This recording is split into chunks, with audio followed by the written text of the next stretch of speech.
నమస్తే, welcome to Chandu RK news. Bulletin లో ముందుగా హెడ్లైన్స్. తెలంగాణ అమరవీరులకు నివాళులు అర్పించిన కాంగ్రెస్ నేతలు. అమరవీరుల స్తూపానికి పాలాభిషేకం చేసిన VH MLA Rohit.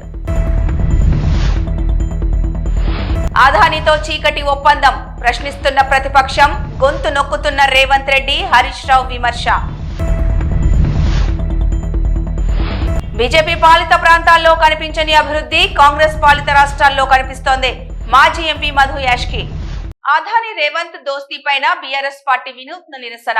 Hyderabad Adani CM Revanth దోస్తీపై BRS నేతలు వినూత్నంగా నిరసన తెలిపారు. అదాని రేవంత్ భాయి భాయి అంటూ టీషర్ట్లతో గన్ పార్క్ నుంచి అసెంబ్లీకి బయలుదేరారు. ఢిల్లీలో అదానితో కుస్తీ, గల్లీలో దోస్తీ అంటూ నినాదాలు చేశారు. రేవంత్ రెడ్డికి ఎంత చెప్పినా వినడం లేదని, మాకు టీషర్ట్ ఇచ్చి అసెంబ్లీలో నిరసన తెలియజేయమన్నారంటూ కేటీఆర్ చురకలు అంటించారు. తెలంగాణ తల్లి మాది, కాంగ్రెస్ తల్లి మీది, బతుకమ్మ తీసి చేయి గుర్తు పెట్టిందంటూ నినాదాలు చేశారు.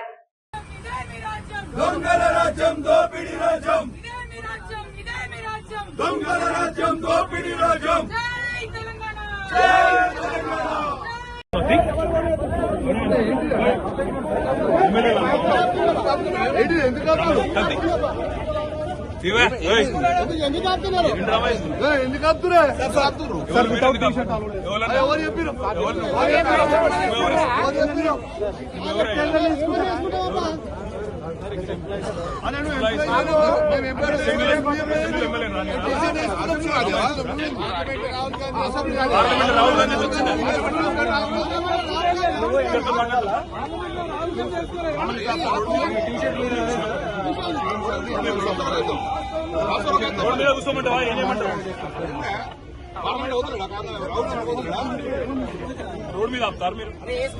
చెప్తారా మీకు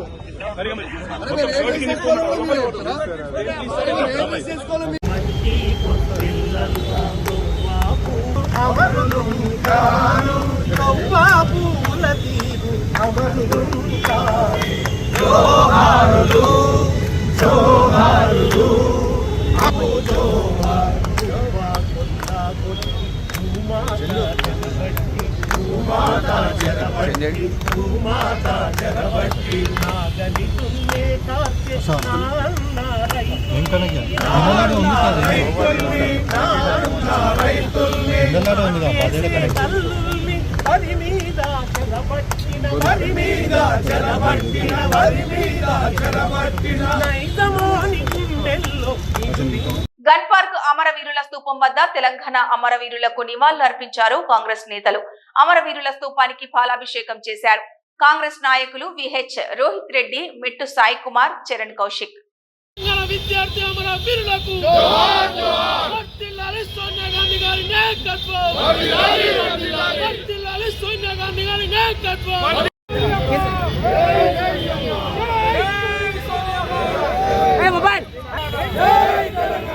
శాసనసభలోకి వెళ్లకుండా ప్రతిపక్ష నాయకులను అడ్డుకొని అరెస్టులు చేయడం పట్ల మాజీ మంత్రి హరీష్ రావు తీవ్ర ఆగ్రహం వ్యక్తం చేశారు. అరెస్టులను తీవ్రంగా ఖండిస్తున్నాం. అదాని దొంగ అని, అవినీతి చేసిండని రాహుల్ గాంధీ తిడితే రేవంత్ రెడ్డి ఇక్కడ చీకటి ఒప్పందాలు చేసుకుంటున్నాడు, అలై భలై చేసుకుంటాడు, అదానితో వేల కోట్ల రూపాయల ఒప్పందాలు చేసుకుంటాడు. ఇదెక్కడి న్యాయమని అన్నారు. వివిధ మార్గాల్లో ప్రతిపక్షాలు నిరసనలు తెలియజేస్తుంటాయి. అడ్డుకోవడం దుర్మార్గం. అక్రమ సంబంధాలు, చీకటి ఒప్పందాలు బయటపడతాయనే ప్రతిపక్షాన్ని సభలోకి రాకుండా అడ్డుకుంటున్నారు. సభ ఏకపక్షంగా జరిపే ప్రయత్నం చేస్తున్నారు.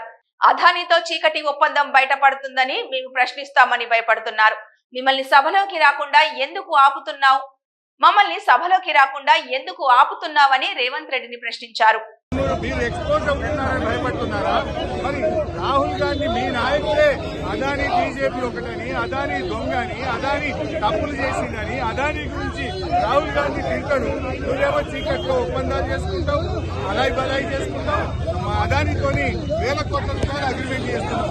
ఇది ఎక్కడి న్యాయమో నేను ఈ రోజు రేవంత్ రెడ్డి అడుగుతా ఉన్నాను. అయినా మొదటి రోజు శాసనసభ సమావేశాల్లో గతంలో అనేక మంది శాసనసభ్యులు, విపక్షాలు, ప్రతిపక్షాలు అంబేద్కర్ నుంచి రైతుల పక్షాన గడ్డి పట్టుకొని పోయిన సందర్భాలు ఉన్నాయి. కన్నీళ్లు పట్టుకొని పోయిన సందర్భాలు ఉన్నాయి. నిరసన రూపాల్లో ప్రభుత్వంని తట్టిలేపడానికి, ప్రభుత్వం మీద ఒత్తిడి పెంచడానికి, ప్రభుత్వ తప్పిదాలు ఎత్తి చూపడానికి ప్రతిపక్షాలు వివిధ రూపాల్లో ప్రయత్నం చేస్తాయి. మరి మమ్మల్ని ఎందుకు నొక్కుతా ఉన్నారు అంటే మీ దగ్గర సమాధానం లేదు. మీ అక్రమ సంబంధాలు బయటపడితే, మీ చీకటి ఒప్పందాలు బయటపడితే భయంతో ఇవాళ మమ్మల్ని సభలో రాకుండా ఆపుతా ఉన్నారు. ఇది చాలా దుర్మార్గమైనటువంటిది. ఈ రోజు శాసనసభ ఏకపక్షంగా జరిపే ప్రయత్నం చేస్తున్నారు. అదానీ కాంగ్రెస్ ల మధ్య చీకటి ఒప్పందం ఉన్నదా లేదా, లేకపోతే ఎందుకు భయపడుతున్నారు? అదానీతో మీకు చీకటి ఒప్పందాలు లేకపోతే, టేబుల్ కింద ఒప్పందాలు లేకపోతే మమ్మల్ని ఎందుకు ఆపుతున్నావు రేవంత్ రెడ్డి అని అడుగుతా ఉన్నా. నీ రాహుల్ గాంధీ నిన్నగాక మొన్న పార్లమెంట్ లో టీషర్ట్ వేసుకొని అదానీ మోడీ బాయ్ బాయ్ అని, అదానీ బీజేపీ బాయ్ బాయ్ అని రాహుల్ ప్రియాంకలకు ఇబ్బంది లేనప్పుడు మాకెందుకు ఇబ్బంది?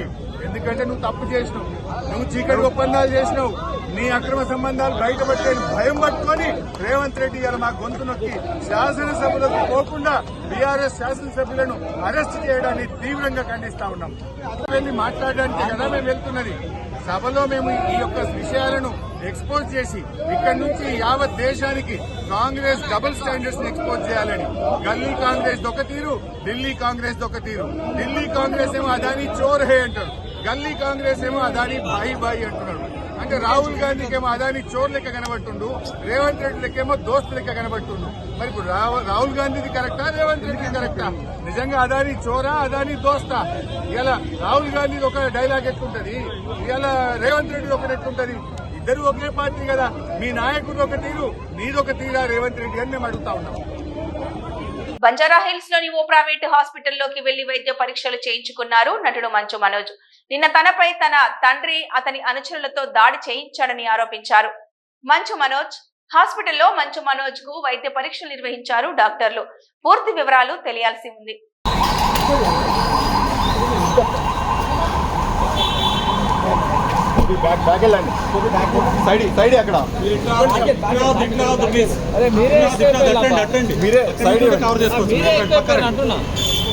మాకంటే పక్కరండి సార్, పక్కరండి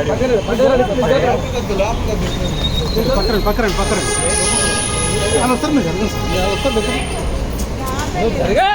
సైడ్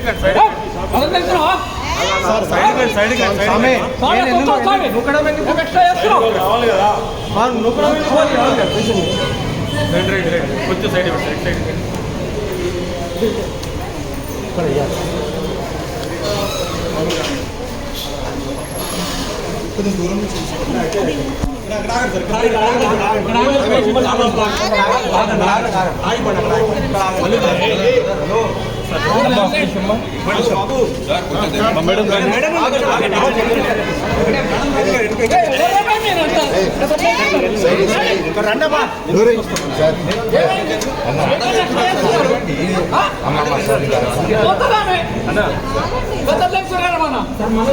ఏం చెప్పాలనుకుంటున్నారండి? పైన దాడి జరిగేదా?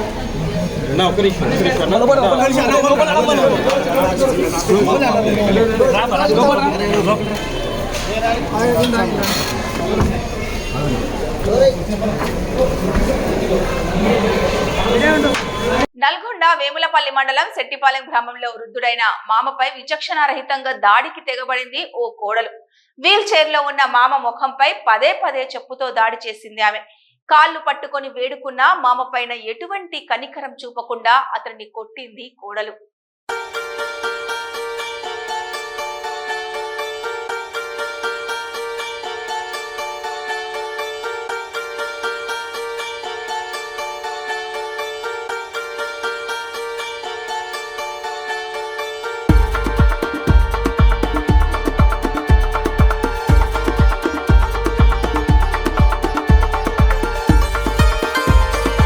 విశాఖపట్నం విశాఖ సాగర తీరంలో నెవీ బ్యాండ్ మ్యూజిక్ హోరెత్తింది. 57వ సబ్ మెరైన్ దినోత్సవం సందర్భంగా నెవీ సిబ్బంది లైవ్ మ్యూజిక్ తో ప్రజలను అలరించారు. ఆకట్టుకునేలా నెవీ సిబ్బంది మ్యూజిక్ కు ప్రజలు మైమరిచిపోయారు. సాయంత్రం వేళ సాగర తీర అందాలను తిలకించేందుకు వచ్చే ప్రజలను నెవీ మ్యూజిక్ కట్టిపడేసింది. కిరటాలతో పోటీ పడుతూ నెవీ సిబ్బంది వాయిద్యాల నుంచి పుట్టుకొచ్చిన మ్యూజిక్ హైలైట్ గా నిలిచింది. ఈ మ్యూజిక్ ను నెవీ అధికారులు కూడా తిలకించారు. నెవీ సిబ్బంది మ్యూజిక్ కార్యక్రమంతో ఆర్కే బీచ్ వద్ద సందడి వాతావరణం నెలకొంది.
విశాఖపట్నం 100 కోట్ల ప్రజాధనంతో గత ప్రభుత్వ హయాంలో నిర్మించిన రిషికొండ ప్యాలెస్ భవనాలను సద్వినియోగపరిచే చర్యలను కూటమి ప్రభుత్వం చేపట్టాలని విశాఖలో బుద్ధిస్ట్ మాన్యుమెంట్స్ ప్రొటెక్షన్ కమిటీ కోరింది.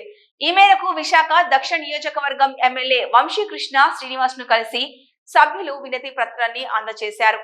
అనంతరం సభ్యులు వెంకటరమణ మాట్లాడుతూ ఏపీకి ప్రత్యేకంగా మ్యూజియం లేదని ఈ భవనాన్ని మ్యూజియంగా ఏర్పాటు చేయాలని కోరారు. నా పేరు Kothapalli Venkataramana. Buddhist monument protection committee సభ్యులందరూ కూడా ఈరోజు ఎమ్మెల్యే గారైనటువంటి శ్రీ వంశీకృష్ణ శ్రీనివాస్ యాదవ్ గారిని కలవడానికి వచ్చాం. కారణం ఏంటంటే గత ప్రభుత్వంలో జగన్మోహన్ రెడ్డి గారు రుషికొండ కొండపైన పర్యావరణాన్ని కూడా పక్కన పెట్టి ఒక ప్యాలెస్ నిర్మాణం జరిగింది. ఆ ప్యాలెస్ ప్రజాధనంతో కోట్లాది రూపాయలతో అత్యున్నతమైన ప్యాలెస్ని నిర్మాణం చేసింది ఆనాటి ప్రభుత్వం. ఈనాటి ప్రభుత్వాన్ని మేము కోరుకునేది ఏంటంటే కోట్లాది రూపాయలు ప్రజాధనంతో కట్టిన ప్యాలెస్ని రాష్ట్ర మ్యూజియంగా చేయాలని మేము కోరుకుంటున్నాం.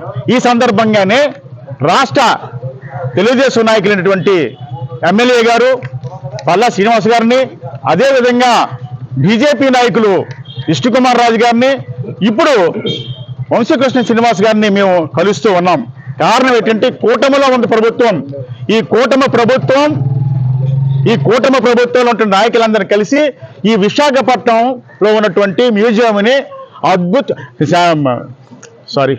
డిస్టర్బెన్స్ చేశాడు బండోడు అంతా. కూటమి ప్రభుత్వానికి ఎందుకంటే మెమోరాండం ఇస్తున్నామంటే ఈ యొక్క ప్యాలెస్ని రాష్ట్ర మ్యూజియం చేయడం వల్ల కారణం ఏంటంటే రాష్ట్రంలోని ఎన్నో అద్భుతమైనటువంటి కళాఖండాలు క్రీస్తు పూర్వం నుంచి బుద్ధుడి దగ్గర నుంచి అన్నీ కూడా అవశేషాలు ఈ భూమిలోనే ఉన్నాయి. కొన్ని వందల వేల సంవత్సరాల సంస్కృతి మనకు ఉంది ఈ ఆంధ్ర రాష్ట్ర సంస్కృతి. దాని ఉదాహరణగా మనకి మ్యూజియం కావాలి. ఇప్పటికే రాష్ట్రం 2014 విడిపోయిన తర్వాత మన మ్యూజియం హైదరాబాద్లో ఉండిపోయింది. కానీ రాష్ట్రానికి ఈ రోజు వరకు కూడా మనకి మ్యూజియం లేదు. కాబట్టి రాష్ట్ర రాజధాని కోసం ఈరోజు ఈ ప్రభుత్వం ఎంతైతే కృషి చేస్తుందో ఈ రాష్ట్ర మ్యూజియం కూడా కావాలి. కాబట్టి అత్యున్నతమైనటువంటి ప్లేస్ కాబట్టి దాన్ని ఇక్కడ ఏదైతే విశాఖపట్నం ఉందో విశాఖపట్నంలో ప్యాలెస్ని రాష్ట్ర మ్యూజియం చేసి మన చరిత్రని ఖండాంతరాలు కూడా తెలియజేయాలని నేటి కూటమి ప్రభుత్వానికి తెలియజేయడానికి ఈరోజు ఎమ్మెల్యే అయినటువంటి వంశీకృష్ణ శ్రీనివాస్ గారిని కలవడానికి వచ్చాం. దీన్ని పురస్కరించి ఆయన ఏమన్నారంటే తప్పకుండా కృషి చేస్తాం, మా పవన్ కళ్యాణ్ గారు కూడా చెప్తాం, మా పార్టీ అధ్యక్ష వారికి చెప్తాం, మిగతా కూటమి వారికి చెప్తాం అని చెప్పారు. కాబట్టి ఈ విధంగా ముందుకు పోయినట్లయితే మన రాష్ట్ర చరిత్ర ప్రపంచవ్యాప్తంగా రాష్ట్రంగా ఉంటుందని తెలియజేస్తున్నాం. బీజేపీ పాలిత ప్రాంతాల్లో కనిపించని అభివృద్ధి కాంగ్రెస్ పాలిత రాష్ట్రాల్లో కనిపిస్తుంటే చూసి ఓర్వలేక కాంగ్రెస్ పార్టీపై బీజేపీ బురద జల్లే ప్రయత్నం చేస్తోందని టీపీసీసీ ప్రచార కమిటీ చైర్మన్ మాజీ ఎంపీ మధుయాష్కి గౌడ్ అన్నారు. ఎల్బీ నగర్ లోని సితారా హోటల్లో ఏర్పాటు చేసిన మీడియా సమావేశంలో ఆయన మాట్లాడారు. ఒక బీజేపీ జాతీయ అధ్యక్షుడు నడ్డా వస్తే చూడటానికి ఫ్లెక్సీలు తప్ప జనాలు లేక బీజేపీ సభ వెలవెలపోయిందని ఆయన ఆరోపించారు. ఇచ్చిన హామీ కోసం 6 గ్యారంటీలు కాంగ్రెస్ ప్రభుత్వం ప్రజల కోసం అమలు పరుస్తుంటే ఓర్వలేని బీజేపీ మోసాలు అబద్ధాలు అంటూ చేపట్టిన సభను ప్రజలు విశ్వసించలేదని మధుయాష్కి గౌడ్ అన్నారు. బీజేపీ మాట్లాడేది బీఆర్ఎస్ మాట్లాడుతుందని, రెండు దొందుకు దొందే అని ఆరోపించారు. తెలంగాణకు బీజేపీ ఎంపీలు ఎన్ని నిధులు తీసుకొచ్చారు ముందు అది చెప్పాలన్నారు. బీజేపీని నమ్మకని ప్రజలు సభకు రాలేదని, జేపీ నడ్డా మాట్లాడిన మాటలన్నీ పచ్చి అబద్ధాల మూట అని మధు యాష్కి గౌడ్ ఆరోపించారు. మూసీ సుందరీకరణ కోసం కాంగ్రెస్ ప్రభుత్వం చేపట్టిన పనులను అడ్డుకునేందుకే బీజేపీ పేద ప్రజలను పావులుగా వాడుకుంటోందని అన్నారు. ఈ కార్యక్రమంలో పలువురు కాంగ్రెస్ నేతలు పాల్గొన్నారు. తీసుకున్న ఈ రాష్ట్రాన్ని 7 లక్షల కోట్ల పైన అప్పుడున్న వాటిని తీరుస్తూ సంవత్సరానికి 65,000 కోట్ల మిత్తులు కడుతూనే అభివృద్ధి పదంలో ముందుకు తీసుకెళ్తూ ఇటు వరి ధాన్యానికి ఇస్తున్న 500 బోనస్ కానీ, ఉచిత బస్సు ప్రయాణాలు కానీ, 10 లక్షల రూపాయల జీవిత వైద్య సదుపాయాల కొరకు కార్పొరేట్ వైద్యం కల్పిస్తూనే పేదలకి ఇందిరమ్మ గృహాలు ప్రతి నియోజకవర్గానికి 3,500 గృహాలు కల్పిస్తూ ఇచ్చిన ప్రతి 6 గ్యారంటీలని అమలు చేస్తూ ఆర్థిక ఇబ్బందులున్న ముందుకు సాగుతున్న రేవంత్ రెడ్డి గారి ప్రభుత్వాన్ని ఆశించుకుంటూ ప్రభుత్వం పనిచేస్తున్న తీరుని జీర్ణించుకోలేక ఇవాళ బీజేపీ పార్టీ, బీఆర్ఎస్ పార్టీలు కలిసి 6 మోసాలు అని అంటూ దుష్ప్రచారం చేస్తూ ఉన్నారు. 11 సంవత్సరాలలో బీజేపీ నరేంద్ర మోదీ గారి ప్రభుత్వం 2 కోట్ల ఉద్యోగాలు కల్పించలే, ఎంఎస్పీని డబుల్ చేయలే, ఇచ్చిన ఏ హామీ నెరవేర్చకుండా తెలంగాణ వ్యతిరేకించి తెలంగాణ అభివృద్ధి కొరకై ఎలాంటి నిధులు తేకుండా మొన్నటి పార్లమెంట్ ఎన్నికల్లో 8 మంది పార్లమెంట్ సభ్యుని గెలిపిస్తే ఈ రాష్ట్రం నుంచి 2 మంత్రులుగా ఉన్న బండి సంజయ్ గారి, కిషన్ రెడ్డి గారు తెలంగాణకి ఎలాంటి నిధులు లేకుండా నిన్న బీజేపీ పార్టీ జాతీయ అధ్యక్షుడు నడ్డా గారు వచ్చి 11 మహీనే క్యా కియా అని ప్రశ్నిస్తూ ఉన్నారు. 11 సంవత్సరాలు మీరు ఏం చేసినారు? ముఖ్యంగా తెలంగాణకి ఏ నిధులు తీసుకొచ్చినారు? ఏ బీజేపీ రాష్ట్రాలు దేశంలో పనిచేయనంతగా ఉద్యోగ కల్పన, సంక్షేమ పథకాలు అమలు చేస్తున్న కాంగ్రెస్ పార్టీ రేవంత్ రెడ్డి గారి ప్రభుత్వాన్ని మీ అబద్ధాలతోటి ప్రజల మనసులు మరచే ప్రయత్నం బీజేపీ, బీఆర్ఎస్ కలిసి చేస్తూ ఉన్నది. ఇవాళ హరీష్ రావు గారి యొక్క ప్రజెంటేషన్ కానీ, నిన్న బీజేపీ పార్టీ అడిగిందే హరీష్ రావు అడుగుతాడు, బీఆర్ఎస్ అడుగుతుంది, బీఆర్ఎస్ మాట్లాడిందే బీజేపీ మాట్లాడుతోంది. ఇద్దరు దొందుకు దొందై కాంగ్రెస్ పార్టీ ప్రజాప్రభుత్వాన్ని కూల్చే ప్రయత్నం చేస్తూ ఉన్నారు. వివిధ రాష్ట్రాలలో మీరు కూల్చి అటు సబర్మతి నదిని బాగు చేస్తారు, కానీ మూసీ నది పర్యవేక్షించడానికి వారికి లేక మూసీ నది యొక్క ప్రక్షాళనకి మాత్రం బీజేపీ పార్టీ ఎలాంటి పథకాలు రచించలేదు. నిన్న హైదరాబాద్కు వచ్చినప్పుడు మిత్రులు కార్పొరేట్ గారు అడిగినట్టుగా ఎన్ని నిధులు తీసుకొచ్చినారు మీరు? నడ్డా గారు తెలంగాణ తీసుకొచ్చిన నిధులు ఏంటి? లేక హైదరాబాద్ నగరానికి కిషన్ రెడ్డి గారు మీరు మంత్రిగా ఉన్నారు 6 సంవత్సరాల నుంచి, ఏమి తీసుకొచ్చినారు ఇప్పటిదాకా? సాక్స్లు వేసుకొని కూలర్లు పెట్టుకొని మూసి మురికి కంపలో పడుకున్నంత మాత్రాన అక్కడ మూసి మురికి కంపబోదు, పేదలకు ఎన్ను రావు. నువ్వు కేంద్ర మంత్రికి నిధులు తీసుకొచ్చింది ఏంది, డెవలప్ చేసింది ఏంది? కనీసం నీ అమర్పేట నియోజకవర్గాన్ని బాగుపరిచినవా? అది చేయకుండా దొంగ నడిచినట్టుగా ఈ బీజేపీ దొంగలు, భారతీయ జూటా పార్టీ నాయకులు తెలంగాణకు వచ్చి అరవడం అనేది ప్రజల స్పందన లేదు.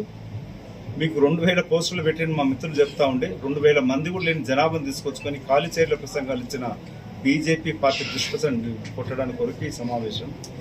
దీంట్లో మీకు చెప్పాల్సిన 2-3 విషయాలు. ఇటు ఇచ్చిన ప్రతి హామీ నెరవేరుస్తూనే ఆర్థిక ఇబ్బందులున్నా కూడా మహాలక్ష్మి పథకం కింద ఇచ్చే ఉచిత బస్సు ఇస్తూనే ఉచిత 500కి గ్యాస్ సిలిండర్ ఇస్తూ 2,500 కూడా త్వరలోనే ఇవ్వడం జరుగుతుంది. రైతు బంధు కూడా ముఖ్యమంత్రి గారు చెప్పినట్టుగా సంక్రాంతిలో ఇవ్వడం జరుగుతుంది. ప్రతి హామీ నెరవేరుస్తూనే ఈ ప్రభుత్వాన్ని కొనసాగిస్తూ హైదరాబాద్ నగరాన్ని ముఖ్యంగా గ్లోబల్ సిటీగా ఎదగడానికి కొరకు ప్రపంచ నగరాలతోటి పోటీపడేటట్టుగా ముఖ్యమంత్రి గారు రచించిన తీరు, ఎస్పెషల్లీ మన ప్రాంతం, మా ప్రాంతం సాగర్ రోడ్ కానీ, శ్రీశైలం రోడ్, ఈ ప్రాంతంలో ఫ్యూచర్ సిటీ ద్వారా అటు గచ్చిబౌలి ప్రాంతమే కాకుండా ఈ ప్రాంతం వెనుకబడి ఉన్నది. దీన్ని అభివృద్ధి చేస్తా అనుకున్న ప్లాన్లు కానీ మీరు చూస్తే ఈ ప్రాంత ప్రజలు కూడా ఆదరించాలని కోరుకుంటూ, ముఖ్యంగా ఎల్బీ నగర్ ప్రాంతానికి మెట్రోని ఇటు నాగోల్ నుంచి ఇటు హైదరాబాద్కి విస్తరించి ఎయిర్పోర్ట్ కనెక్షన్ పెంచడం. JP Nadda BJP national president. Media మిత్రులకు నమస్కారం. మరి టీపీసీసీ ప్రచార కమిటీ చైర్మన్ మదన్న గారికి, అదేవిధంగా రాజశేఖర రెడ్డి గారికి, రామ్మోహన్ గౌడ్ గారికి, సుజాత గారికి, యువజన కొత్తగా ఎన్నికైన మార్కెట్ కమిటీ డైరెక్టర్లకు, కాంగ్రెస్ పార్టీ సీనియర్ నాయకులందరికీ పనిచేయాలి ఉద్దేశంతో పోతున్నారు. దగ్గర ఉప్పున 6 గ్యారంటీల దగ్గర 4 దాకా అయినాయి. చెప్పని కూడా 4-5 కూడా చేయడం జరిగింది. రాబోయే రోజుల్లో ఎవరు ఊహించని లెవెల్లో ఉన్నటువంటి దాన్ని కేటీఆర్ గారు కానీ వాళ్ళంతా కూడా మేమున్న టైంలో చేసినాం, ఇక మేము తప్ప ఎవరు చేయలేరు అనే ఉద్దేశంతో పబ్లిక్ లని ఒక రాంగ్ మెసేజ్ పోయేలా తీసుకోబోతున్నారు. కానీ అది ఎప్పటికి కూడా జరగదు. మేడ్చల్ జిల్లా మేడిపల్లి బండి గార్డెన్ లో ది గ్రేట్ ఇండియన్ బులికత్తు మీట్ 2024 జరిగింది. డాగ్ లవర్స్ అనేక మంది ఈ ప్రోగ్రామ్ కు విచ్చేశారు.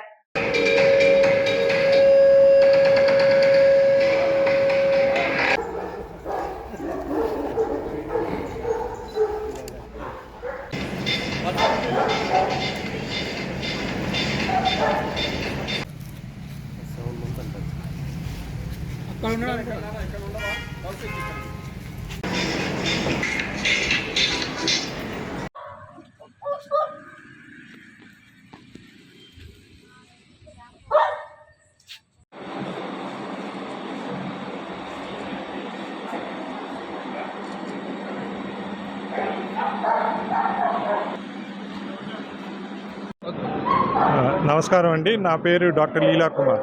నేను బేసిక్గా ఒక పిడియాట్రిక్ సర్జన్ని. ఇవాళ మేమందరం యాక్చువల్గా డాగ్ లవర్స్ అండి.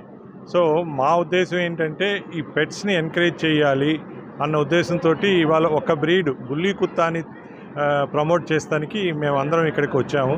సో హైదరాబాద్లో కూడా చాలామందికి తెలియంది ఏంటంటే ఈ బుల్లి కుత్తాస్ ఇప్పుడు హైదరాబాద్లో కూడా అవైలబుల్ ఉన్నాయి.